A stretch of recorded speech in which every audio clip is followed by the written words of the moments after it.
Hello and welcome back. This is the start of our innovation sessions. We all know long-term economic growth and achieving the UK's ambition of levelling up will largely rest on innovation.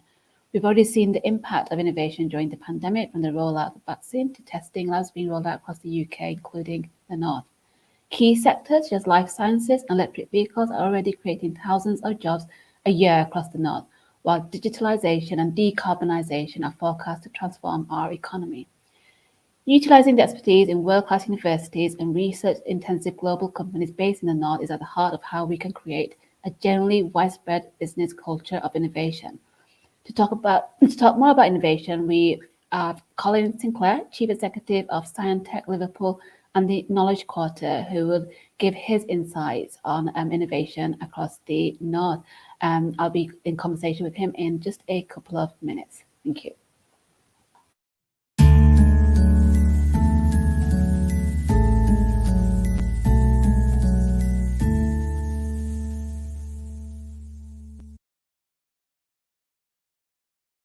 Us, Colin. So Liverpool's Knowledge Quarter aims to be at the forefront of global innovation and invention in life sciences and technology. Tell us what you guys are doing and what the ambition is for the Knowledge Quarter.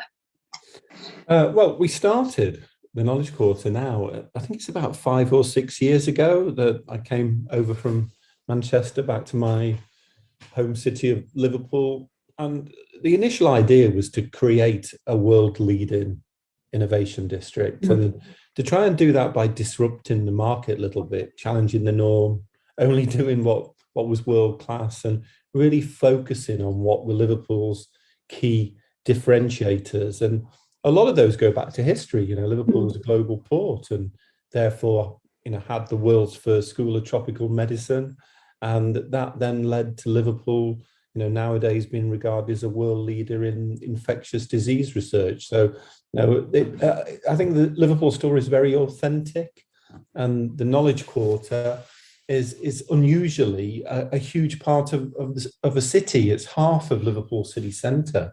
So the knowledge economy really is the sort of the engine, the driving force behind much of the regeneration of Liverpool. The catalyst for that was undoubtedly European capital of culture and everything that the visitor economy, culture and tourism has added. But really is recognised now that the knowledge economy in Liverpool is a huge driver for inclusive innovation and improving the city and the city region. Of course, you've got the universities at the heart of that. If it's half the city, then your students and that talent really, is driving that as well, I suppose. Yeah, I don't think people quite realise how big a university city Liverpool is, with not just the Red Brick University of Liverpool, the huge John Moores University, Hope University, LIPA, the School of Performing Art, and also the School of Tropical Medicine being a university. So it's a huge university city, creating almost as many graduates as its neighbour Manchester, and really a great business location because of that graduate talent pool, as well as, obviously, a very creative and passionate local population. Obviously, and life sciences and innovation, it played quite a big part, especially during the pandemic, when it came to the rollout of vaccine. Did that have a big impact on the Knowledge Quarter in Liverpool when all that was going on? I think it's had a really big impact. I think one of Liverpool's challenges has always been, it's remained a global brand, thanks to the port, the Beatles, and the Jurgen Klopp and the football club and the football club's history. And I think there's another one as well, Everton. So I'm a Red. But the global brand's always been great. But I don't think the perception of Liverpool in London, or maybe even across the M62 in Manchester, has been as good as it should be. And I think the pandemic actually shone a very positive light on Liverpool. The city was the first to respond to the government's need for mass testing. We did the majority of the vaccine trials. We did the mass testing. We did the big event pilots. We've now got a global pandemic institute, up and running and massively funded in Liverpool, which is about preventing, predicting, responding to any future pandemic. And the next one could be a bacteria rather than a virus. And again, that fits with our strengths around AMR. So no, I think, the pandemic's been, whilst terrible in so many ways, has actually been good for the Liverpool brand in that it's helped people to understand how important Liverpool is to science and health technology, and also that huge area now of digital health. Liverpool is really leading the way in civic data and digital health.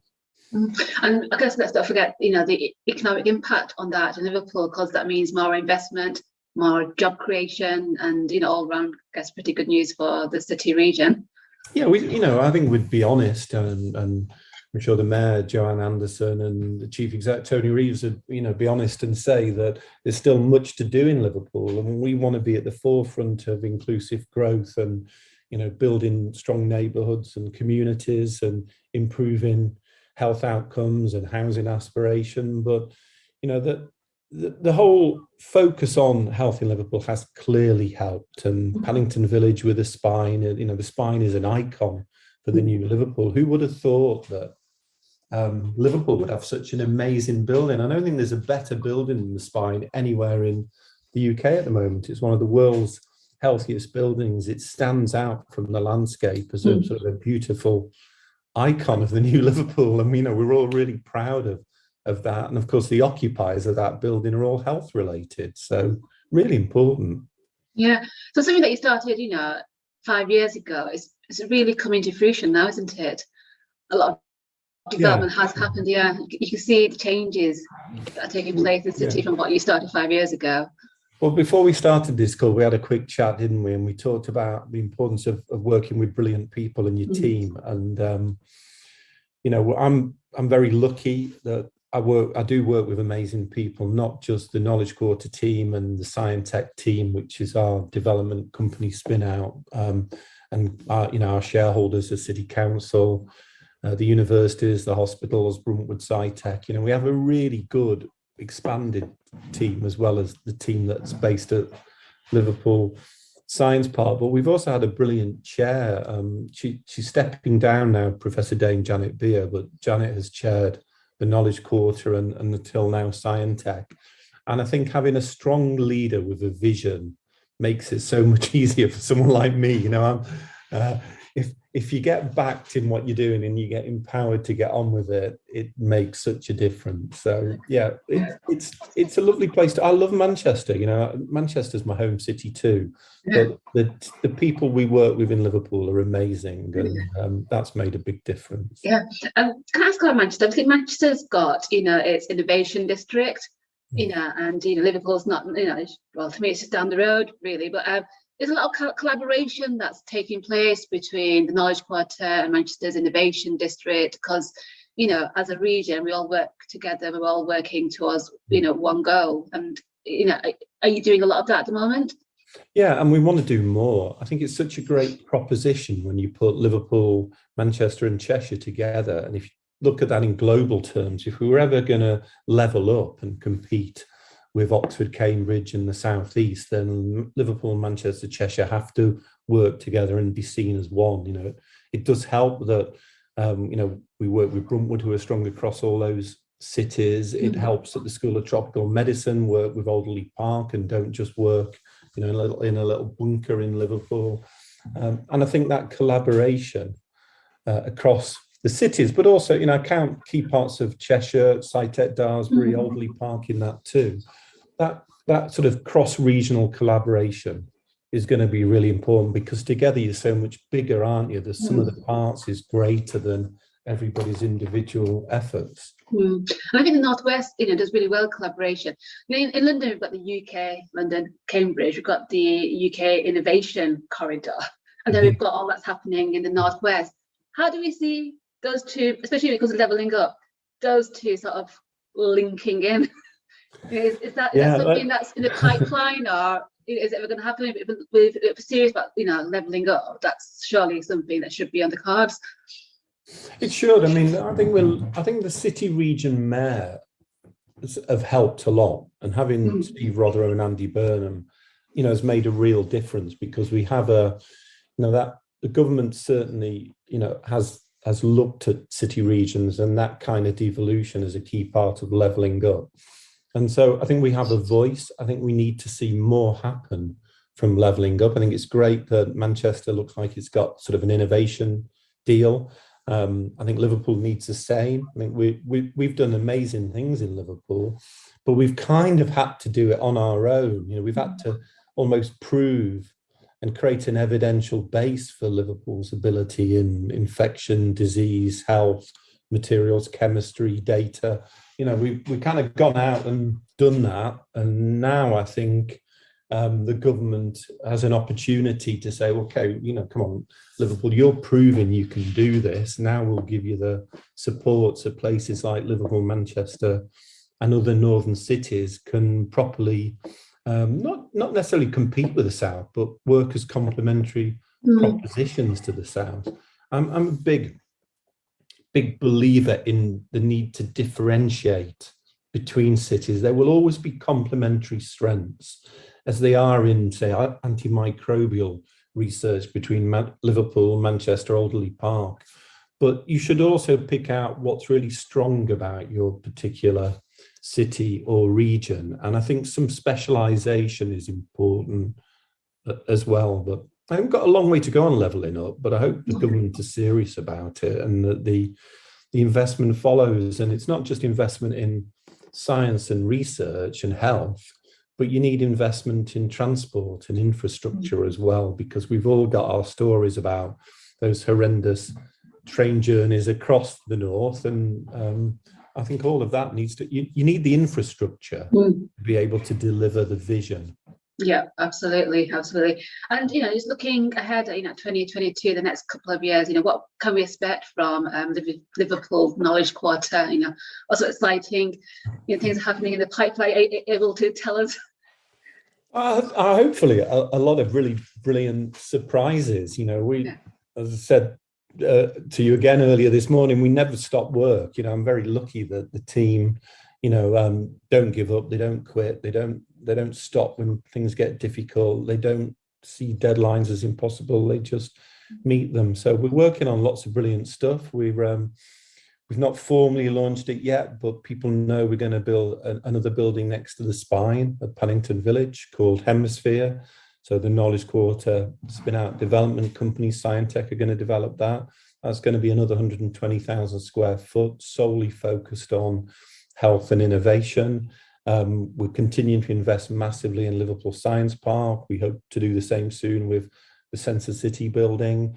And we're working on more sites and locations too. We think Liverpool has got enormous growth opportunity because of that talent pool, the massive employability of people in Liverpool. So, we want to grow. We think we can do that in a way that's complementary to Manchester. And we're just going to keep on it. There's a reason why I love doing endurance sport. We will not give up. Liverpool will continue to grow, but I think Liverpool wants to grow in its own way. And I think what we really want to do is see what's called inclusive innovation. So we don't want areas and people to get left behind.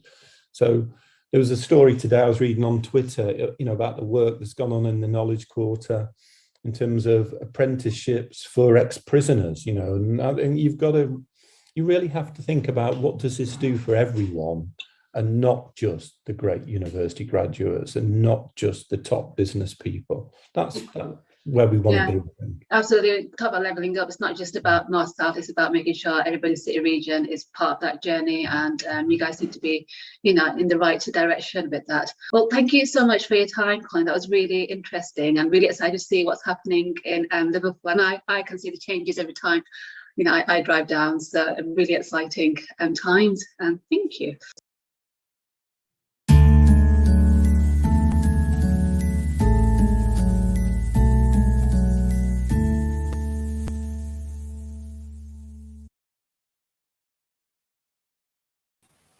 Hi, and welcome back. That was really interesting to speak to Colin Sinclair and finding out everything that's going on in Liverpool and Liverpool's Knowledge Quarter. So time for our next session, which is looking at the life sciences sector. It's a big area for the northern region, and we have plenty of clusters and companies in this sector. And John Moulton spoke about it in quite a bit of depth earlier on this morning. So to talk more about this, we have another group of brilliant panelists. I'm going to introduce them one by one. First off, Tiffany Thorne, who is Chief Executive and founder of Vivictrix Therapeutics. Welcome, Tiffany. Hi, thank you. Thank you very much. Welcome. And joining Tiffany is Chris Yates, who is Chief Executive of Abingdon Health. Hi, Chris. Hi, good afternoon. And we also have Professor Janet Hemingway, who is Founding Director of ICON and Professor of Tropical Medicine at the Liverpool School of Tropical Medicine. Hi, Janet. Hi there. Welcome, everybody. And like I said earlier, John Moulton was talking about, the strength of, the North life sciences sector. And one of the points he made was that, he's not lost as much money in the life sciences sector as he has in other sectors. So it's quite a strong sector to be in. Can I just go ask everybody, what are the strengths of the life sciences sector in the region? And I'll start off with you, Janet.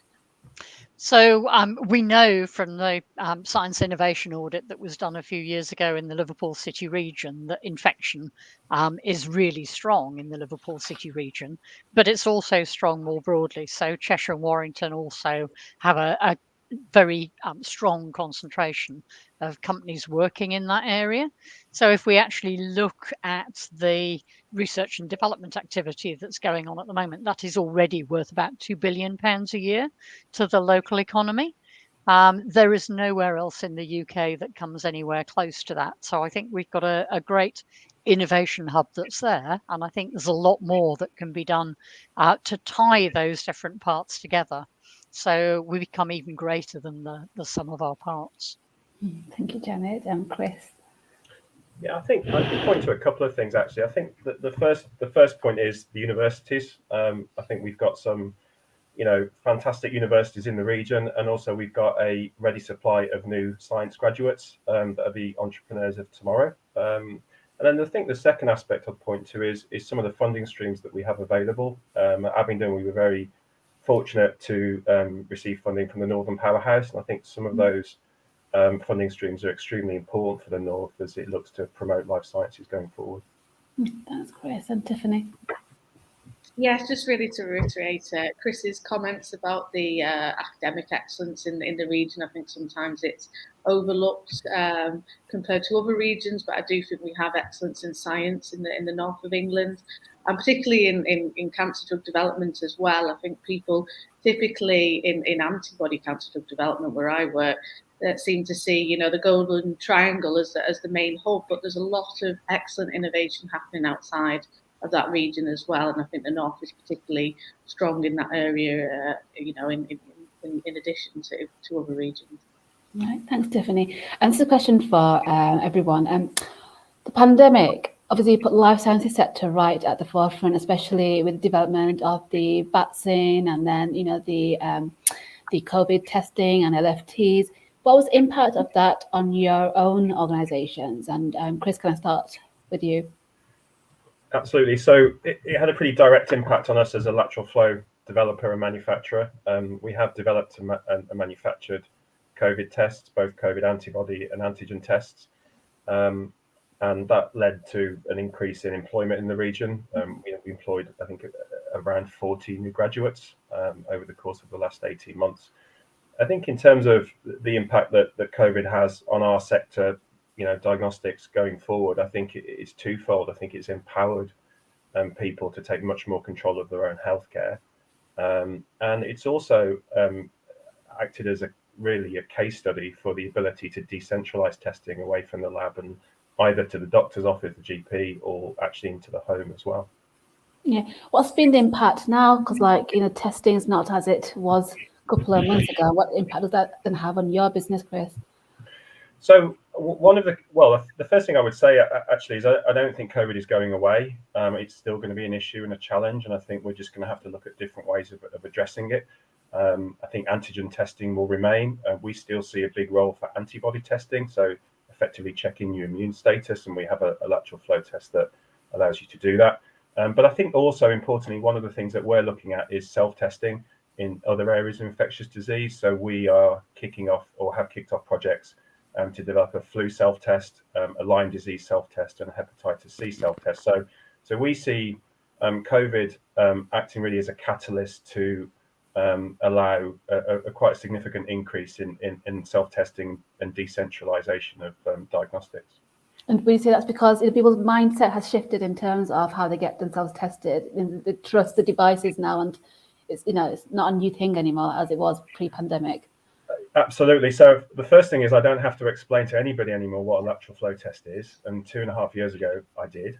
The second thing is everybody has taken a test, and in a sense the consumers of tomorrow are all of our kids actually, and they are extremely familiar with taking tests, using digital solutions as well, apps alongside it.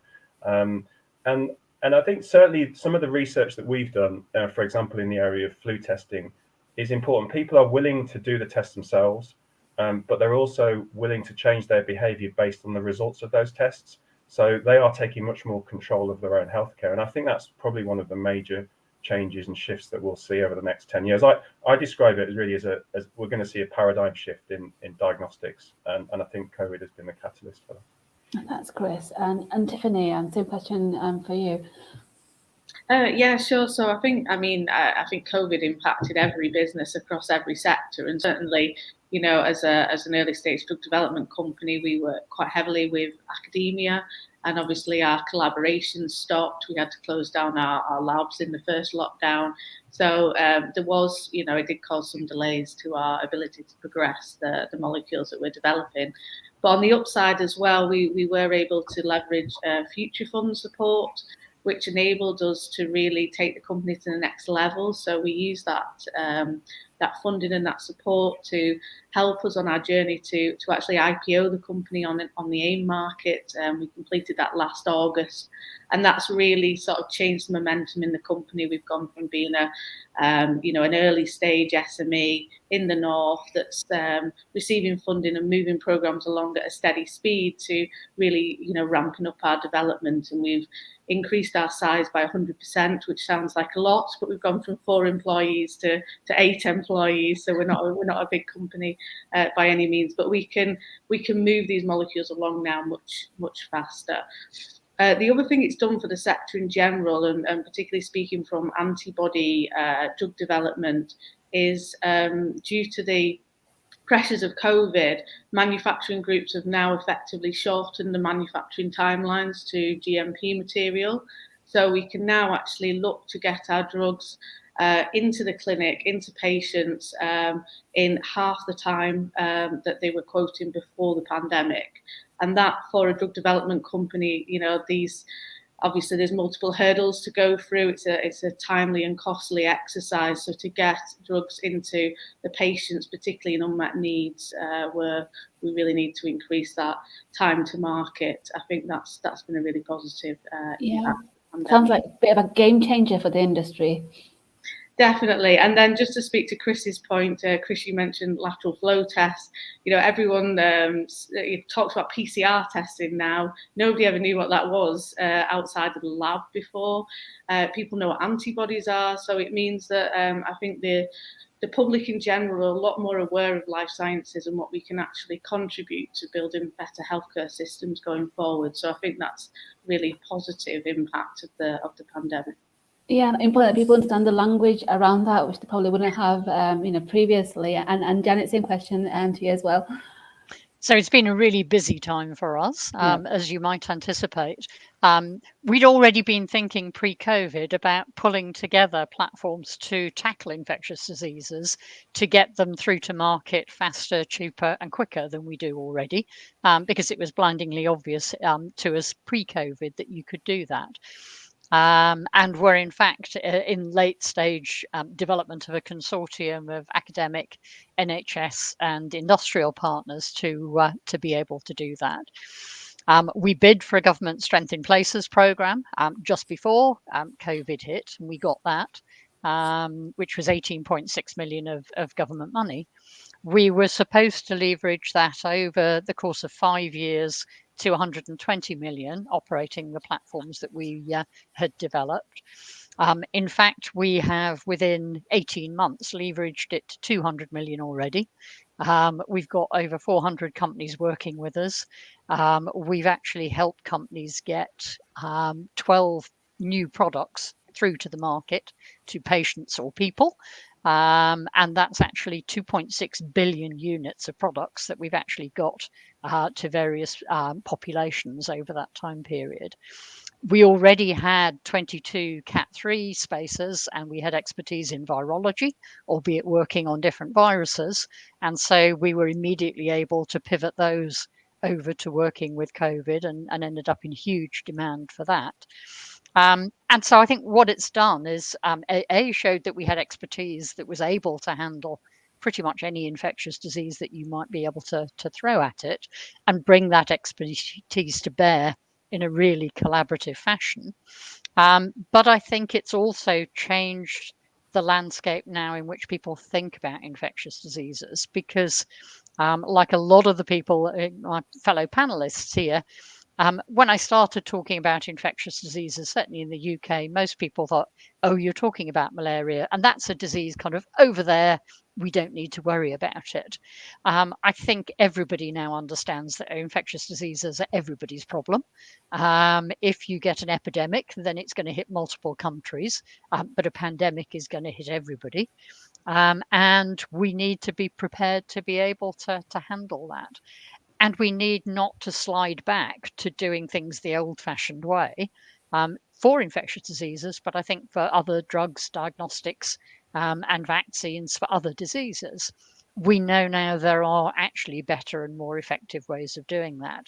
And if we can continue to work together in the really collaborative fashion that COVID has almost forced us to do going forward, then I think the north of England in particular is in a really strong position to lead, because it has all of the elements it needs there, from early stage activity and an academic base right the way through to a strong manufacturing base and all of the supply bits in between, to really make a huge difference in health globally, but also locally as well, where we've clearly got demands for improved health, particularly in many of our northern cities.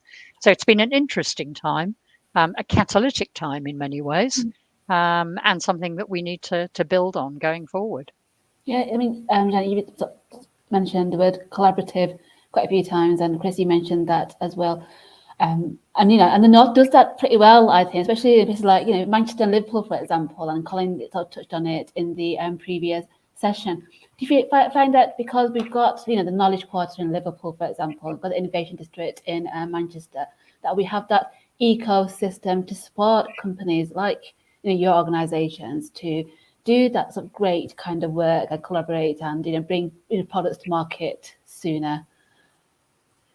Is that coming for me, the question? Yeah, I'm Janet. Yep. So yes, I mean, we were already collaborating across Cheshire and Warrington and through into the Liverpool City region. So the core consortium that we pulled together had elements from all of that, because I've always believed that we shouldn't work in our own little bubble, that we need to work in many ways with the best in the world, wherever they are, but where we've got a concentration of expertise locally, we should certainly be pulling that together. And Manchester and Cheshire and Warrington are local to Liverpool. I lived in the US for many years, and they would laugh at people thinking that Manchester was a long way away when you think about the distances and activities that go on there. So I think there is opportunity to work across those. Those collaborations really work on equal partnerships. They work on people. And so the infrastructure, if you like, and the organizations at one level can stimulate some of that collaboration, but it's really getting the people together and getting them working together and getting like-minded groups who are going to pull in the right direction that will really make this work. And having that facilitated, I think, almost by COVID in some ways, has set up new collaborations, which I'm sure will survive post-COVID and which will be very fruitful. Janet and Chris, you're sort of agreeing there as well. Yeah, absolutely. I totally agree with Janet on this. I think from our point of view, diagnostics requires you to be involved in a network, whether it's sourcing reagents or all the way through to the development of apps and digital health solutions, and that's an increasingly important part of our industry actually. So we do work with local companies in all of those different areas, and that's been extremely beneficial to us. I think the ability to go and, post COVID now, clearly go and see somebody, sit down face to face and work through problems and solutions with local companies is extremely valuable. And we've got some really great hubs of for example, in terms of technology, Leeds is a great technology hub. We work with companies in Leeds. We also work with technology companies in York as well. We've worked with local companies such as Avacta in terms of developing tests, in collaboration with them as well. So yeah, I think that network effect is going to be really critical going forward as well. Yeah. Tiffany, have you found the same for you guys? I know you started off with a team of 4 and doubled, and you've IPO'd. How's that been for you guys? Yeah, I think I agree that collaboration is absolutely key across any sector. I certainly don't think. I think the old model of everyone trying to compete and work alone doesn't really effectively work. I really like the ecosystem that's at Alderley Park. So when AstraZeneca moved out, a lot of the individuals that didn't want to move down to Cambridge set up their own CROs. So it's almost like the old AstraZeneca with the different drug development divisions, but they're now just run as SMEs, and we work with a lot of the groups on site. And that really makes a difference, that you can walk down a corridor, you can actually hand deliver samples to the CRO, and you can track what's actually happening with those molecules. So I think collaboration is absolutely key. I think it sounds like Janet and her team in infectious disease has got that a system working really, really well in Liverpool, and I think we could potentially do more across cancer therapeutics, particularly with some of the hospitals we have in the region, like the Christie, Clatterbridge, and others. I strongly believe in working quite closely with clinicians and the NHS. That's my background. And if you're developing something for patients, you need to have that end user insight to make sure you're developing something that's fit for purpose and not just scientifically interesting. So I think there's potentially a lot more we could do in the North to really work together with not just academia, but clinicians as well, and gain the knowledge out of the NHS so that we can develop better diagnostics, better therapeutics across multiple different diseases. But as I say, I think there's some room for improvement, particularly in cancer. Yeah, Tiffany, you're obviously developing sort of next generation and cancer therapies. Can you tell us a bit more about developments that are taking place at the moment? And I know you guys, IPO'd not too long ago, and which is great for the company. But what's your sort of biggest challenge in 2022? So we're developing antibody-based cancer therapeutics that belong to a class that are called antibody drug conjugates, which is really taken off at the moment. So we've now got 12 approved ADCs on the market, and most of them were approved in the last 2 to 3 years. So it's a sector of oncology therapeutics which is now seen as a very validated class. A lot of the activity is still outside of the UK, in the US and in Europe, but particularly in the north, we've got ourselves on the northwest side, and then Ixuda over in the northeast as well, who are doing really well at the moment. So there's a lot of activity in terms of antibody-based therapeutics. I think there's a lot of interest in immuno-oncology as well, and things like CAR T cells. I think the UK is one of the leading forces in that area as well. So I think there's a lot of excellent science in the UK regarding novel cancer therapeutics.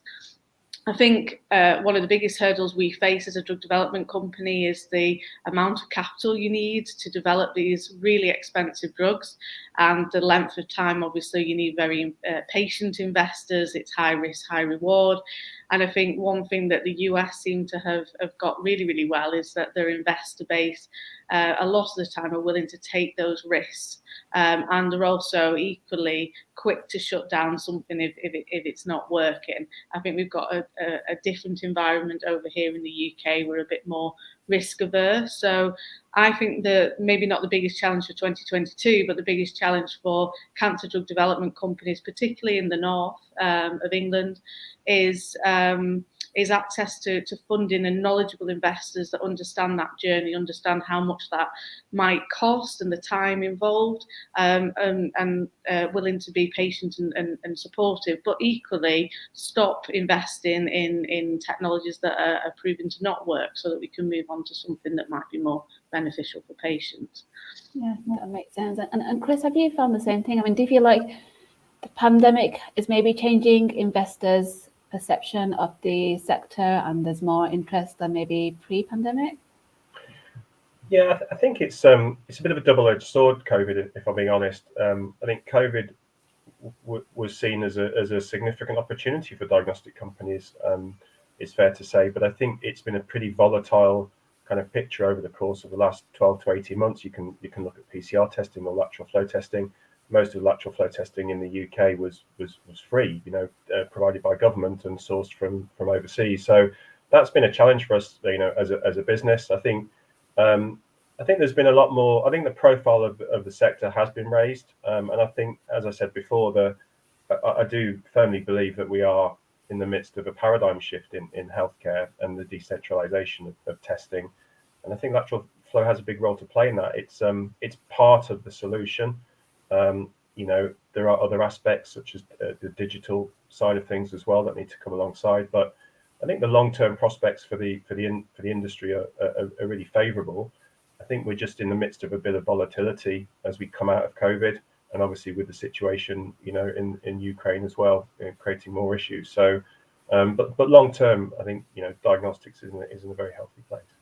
And you've obviously been successful in funding. Was that a challenging time for you guys, or did you find that the investors that got you done what you were doing and can see these long-term ambitions? Yeah, I think our investors have been extremely supportive actually during, as I said, a pretty volatile time for us as a business, and I think for the sector as a whole. I think what they're really asking now is what is the long-term strategy for the business, and I think from our point of view, it's around the extension of self-testing outside of COVID into other areas, and initially starting with infectious disease, but you can see that moving into more general wellness tests as well. So I think we have to plot our strategy for the long term, and that's our focus. And I think investors have supported us along the way in terms of investment over the last 2 years. We've invested significantly in our manufacturing capability in both York and Doncaster, which has obviously led to job creation as well. And ultimately, diagnostics, I think, from a kind of central government point of view, is a really interesting sector because it has a huge amount of export potential. There is a kind of quality stamp in terms of products developed and manufactured in the UK, and I think that's a big positive. That's Chris. Janice, moving on to yourself. I also want to talk about talent as well. Do we have the skill set in the life sciences sector? Are we seeing people come into the sector, especially homegrown talent in the north? Are we training the global leaders, health leaders of the future? I like to think so, but I think we've still got a way to go. I think from some of the earlier comments, now we've got a generation of kids coming through who understand what viruses are, who understand what infectious diseases are. Maybe not broadly, but at least it's within their vocabulary. And what I'm hoping is that opens up their eyes to the fact that there is a career track in this area, and particularly there's a career track in the north of England, because traditionally people haven't started thinking about getting into these areas until they've got past their first degrees. And I think that's quite late in terms of having people think about that and the aspirations and the kind of people then who gravitate into those sort of areas. So we're in the process of creating about 370 jobs. We've already created 164 of them over the last year.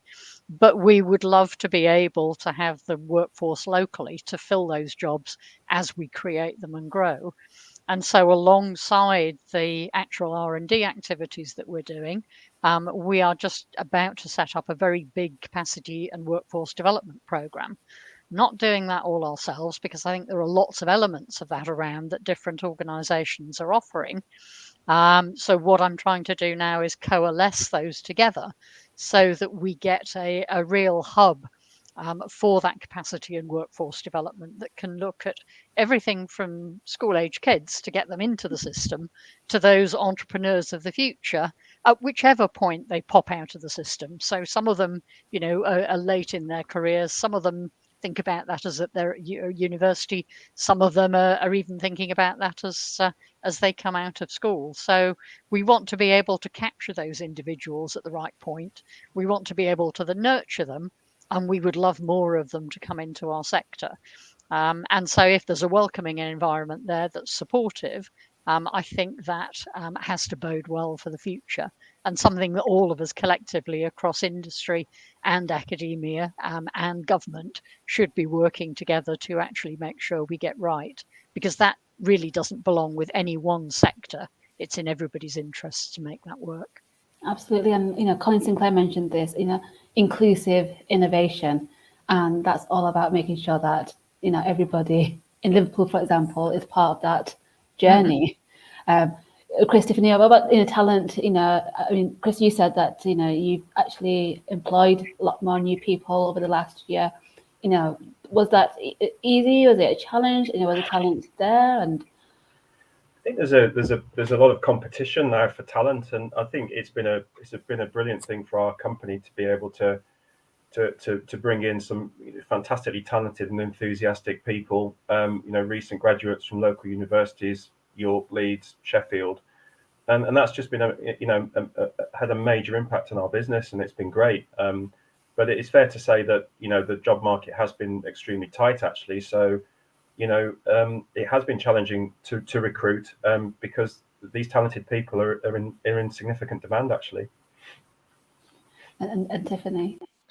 Yes, I think just to echo Chris's comments, we're heavily recruiting at the moment, and we are finding it quite challenging. And I think, working in antibody-based therapeutics as opposed to small molecules, the universities outside of the north typically focus on protein sciences better than we potentially do in the north, and so we are struggling. We're having to relocate and seek people who might want to relocate from other regions and try and convince them to move to the north. So I think there's certainly some way that we could go with universities, hopefully in the region. Just there's been quite a shift in particularly oncology therapeutics, sort of moving away from just small molecules to large biomolecules as well. And it'd be great if we could start to develop some of the talent in the region to support the job openings across the sector. Yeah, hopefully we could be having a different conversation in a couple of years' time if we start training homegrown talent. Yeah, and as everybody's doing quite a lot in the life sciences sector and developing new cancer therapies, for example. What more can be done to commercialize breakthrough products? Because it's not easy. It's quite a challenge. Like I said, the R&D bit takes a long time, takes a lot of money. What would you say we should be doing more of to make sure that those that research, that development is then seen as an end product? So Chris, do you want to go? And then... Exactly. Okay.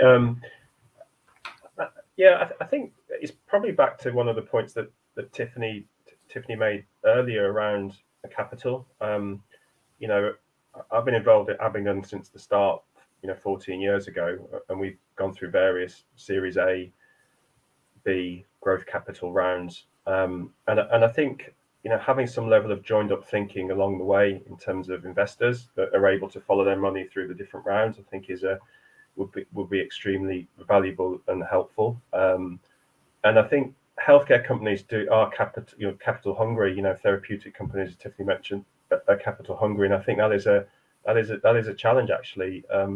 So I think that's one area that maybe, whether it's local or regional kind of funding, whether it's matched funding. The Northern Powerhouse, as I said, has been extremely beneficial to us, but maybe there's the potential to have sector-specific Northern Powerhouse funds that can follow their money all the way through from Series A all the way through to IPO. And I think those sort of areas would be great, because you know, there is some really innovative things going on in the sector in this region, and it would be a crying shame if they're not able to be brought to market and commercialised, not just within the UK but further afield.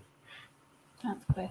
Tiffany, same question for you. Yes, I just agree. I think that the funding environment's really important. I think in the way that COVID has naturally done, it's educated the general public in terms of infectious diseases, and the focus is on now generating new anti-infectives and antimicrobial resistance, because we know how important these developments are.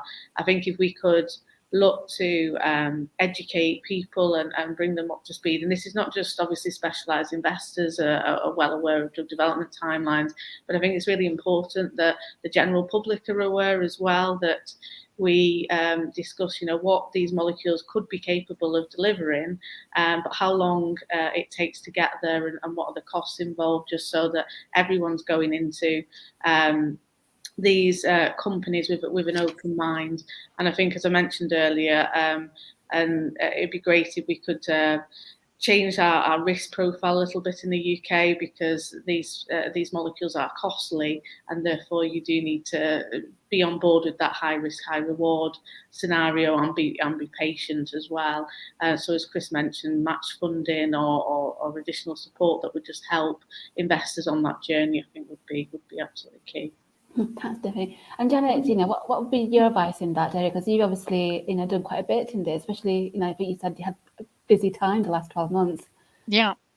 So I think there are various things we can do. If I'm looking at it from the perspective of an academic base, I think we still need to have more incentives for academics to become more engaged and really sensibly move into that translational gap and work with industry. There's a lot of lip service paid to it, but it doesn't happen well, and it's not well incentivized in terms of the way that academia is rewarded. And until we change that reward ratio and academics see it as a big part of their job, I think we're going to struggle with that and getting the full benefit out of that. I also think it shouldn't just be academics thinking they've got a great idea and they want to sell that to industry.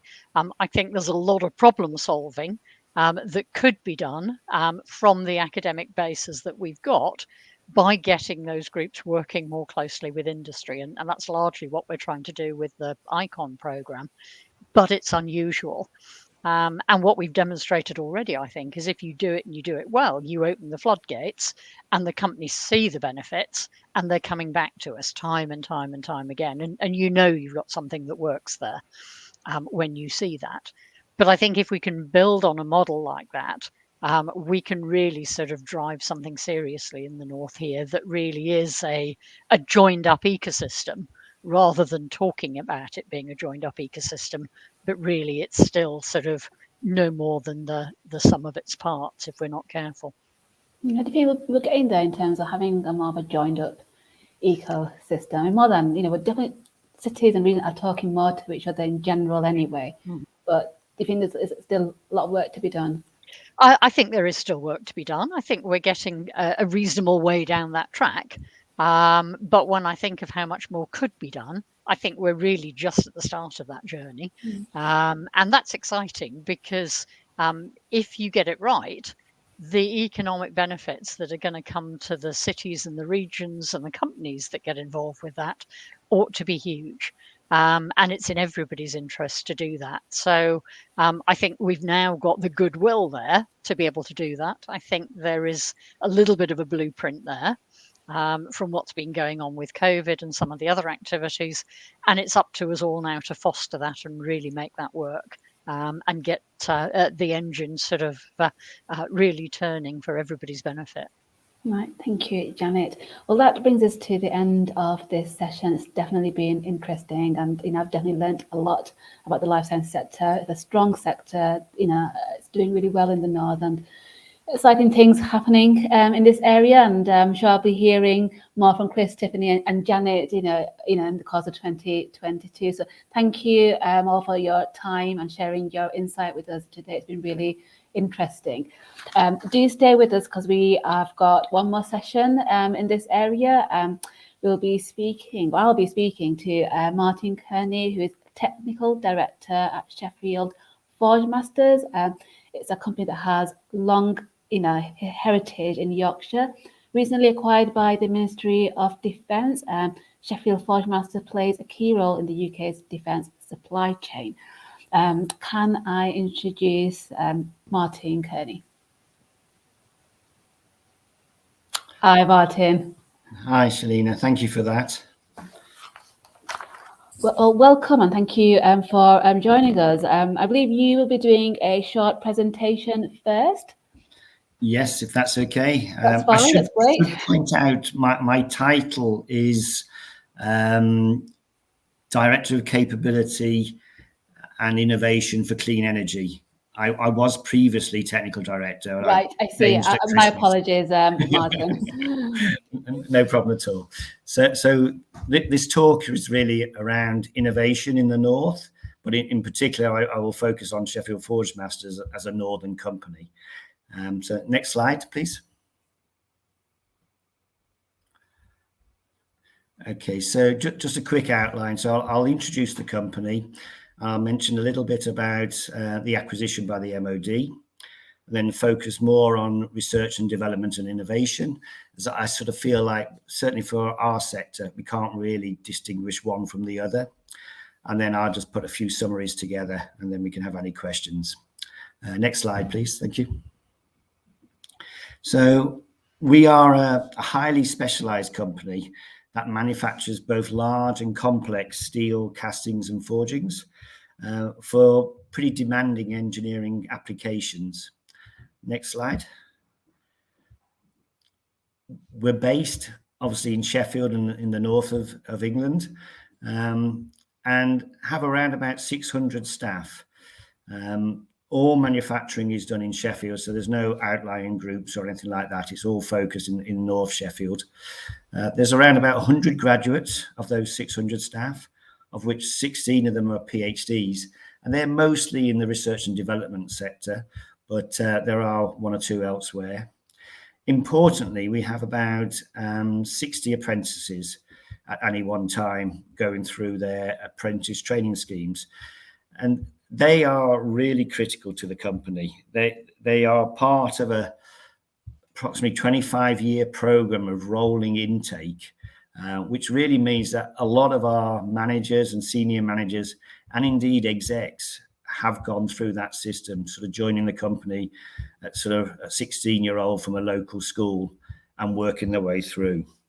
So the system works well. They build friendships, learn trades, skills and knowledge. They move around the company and they have plenty of opportunities. And in many ways, they are the future progression of the company. Next slide.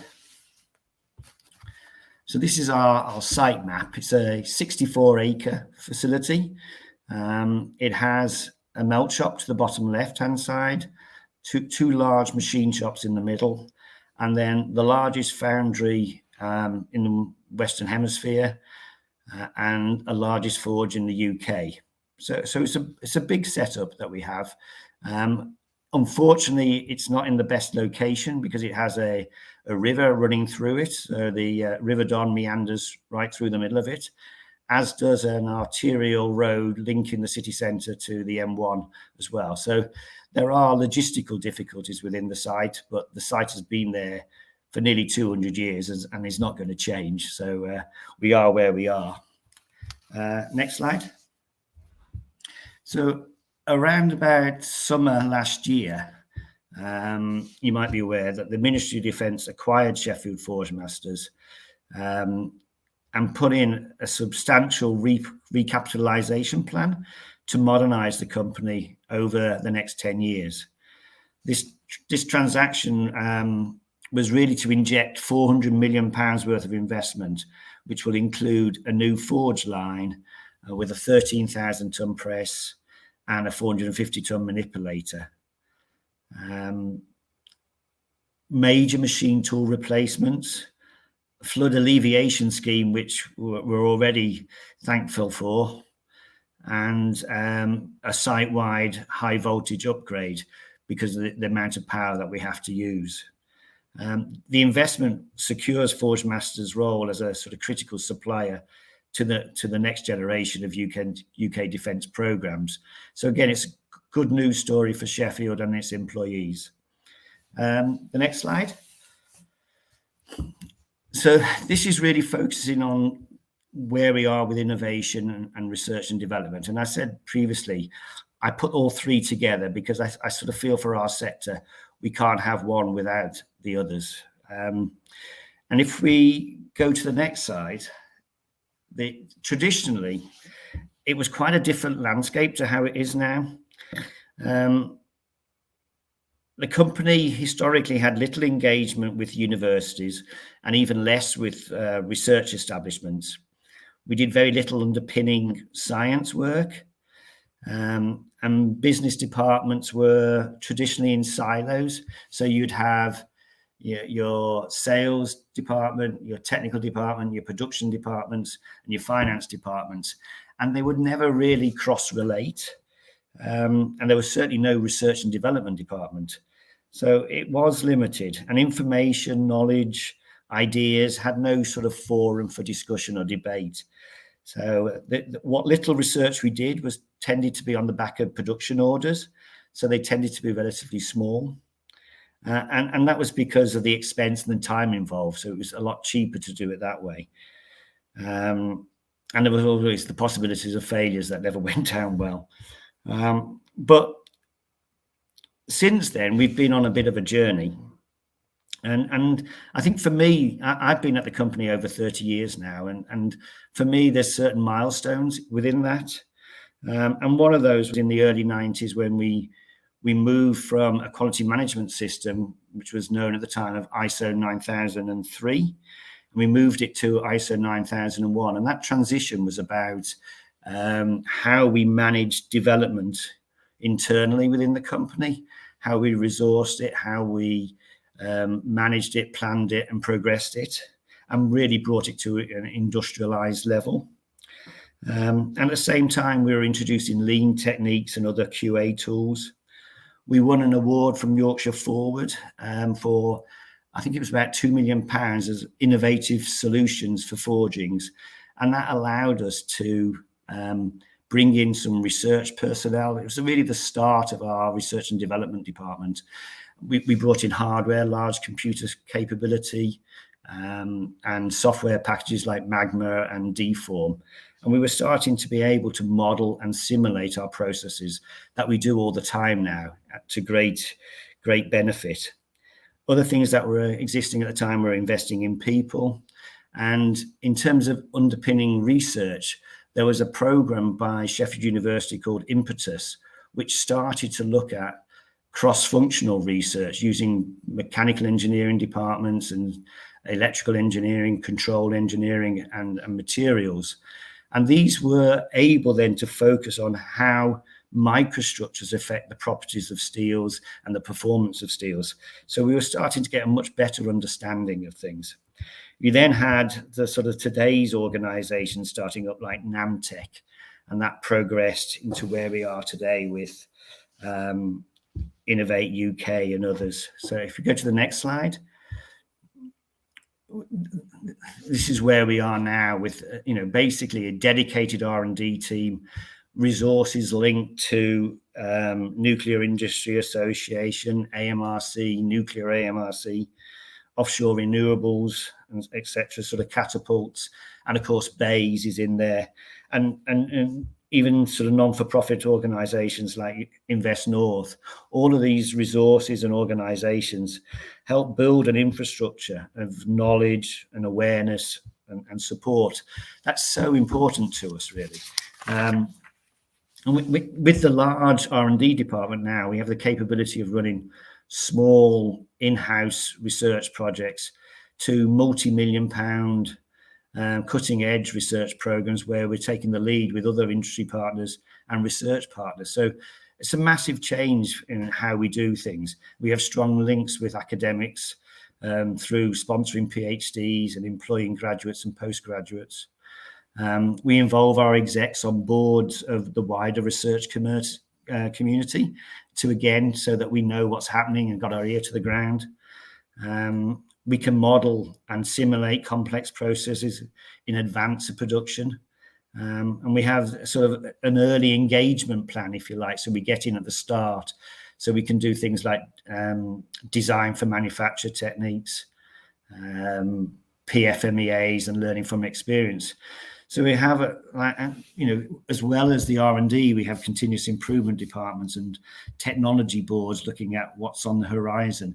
So there's a wealth of information now for us to build upon. And we use that within the business development department to build business plans and make people aware of what the opportunities are going forward. If you go to the next slide. These are just, random selection of our innovation partners, people that we've worked with in the past and currently. And some of them are universities, some of them are companies, some of them are research institutes. But they all sort of form a supply chain, if you like. And they're all governed by this sort of golden triangle of industry, academia, and government, particularly sort of government-funded research leading to innovation opportunities. And that's what we try and sort of like capitalize on. And one example of that, I suppose, if we go to the next slide, is where we're up to with the forward vision of net zero carbon. And obviously, as a major steel company, we are an intensive user of gas and electric. And clearly, we are aligned to the government requirements and targets and UK Steel's targets of a net zero carbon by 2050. Which is going to be challenging. And to do that, we're trying to reduce emissions through investment programs to drive efficiency projects, which are really key to us, and also looking at our processes and trying to make them more energy efficient as well.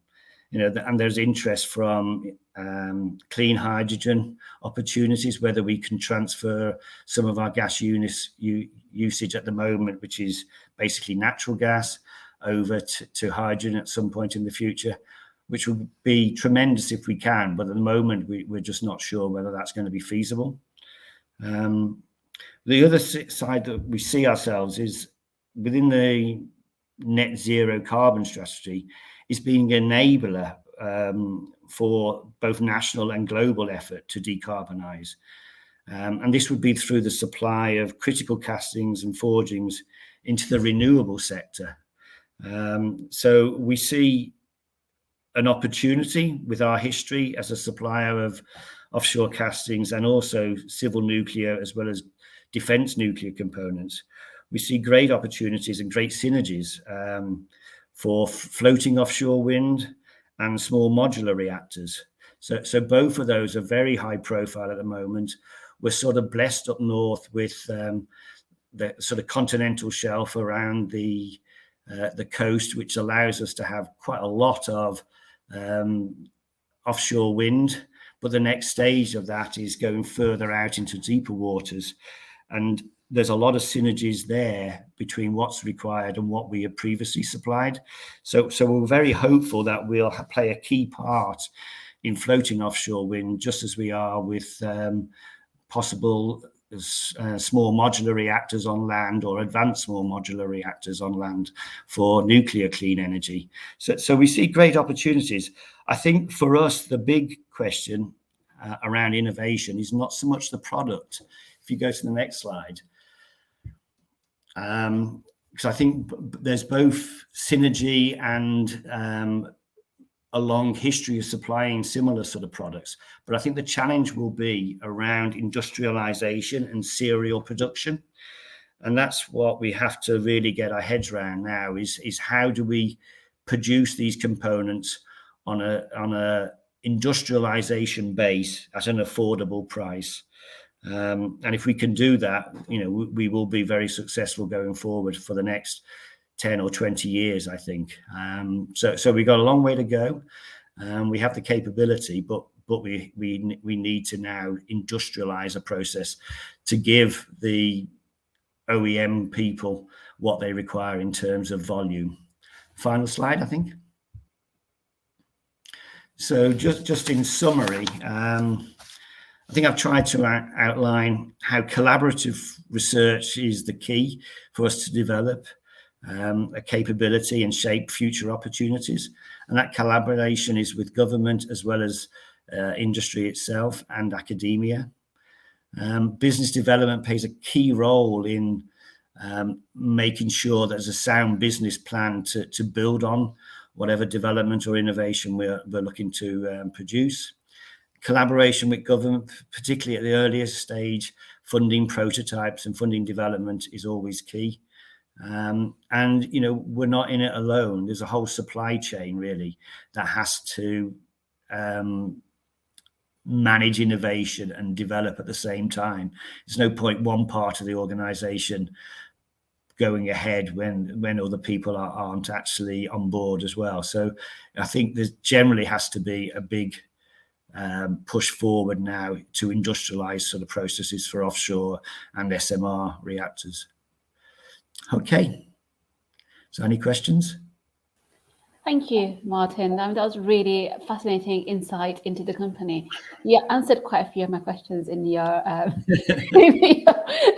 in the last 10 minutes, but no, thank you so much for that. It was quite an exciting time for Sheffield Forge Masters, especially in 2022. We're just coming to a close. I want to quickly just welcome back my colleague Ben Ormsby and Alex Turner. I think Alex might be caught up. He's really gone to make a brew. But just a very quick one to say thank you to everyone who's joined us today for Invest North, and most importantly, thank you to all our sponsors: Squire Patton Boggs, who've a headline sponsor, Progeny, Transparent Express, Mott MacDonald, Northern Powerhouse Investment Fund, BECG, Campaigner, and Curve Block, and also to our partners, Influential, the Northern Powerhouse Partnership, and the IOD. It's certainly been an interesting day of events. I know I've enjoyed mine. How about you, Shamina? I've definitely enjoyed mine. You always learn so much more when you're doing events like this. There will be a write-up of all the sessions that took place today on our website, and tomorrow and Friday. So do please watch out for that, and there'll be videos on our website as well. Thank you very much. Bye.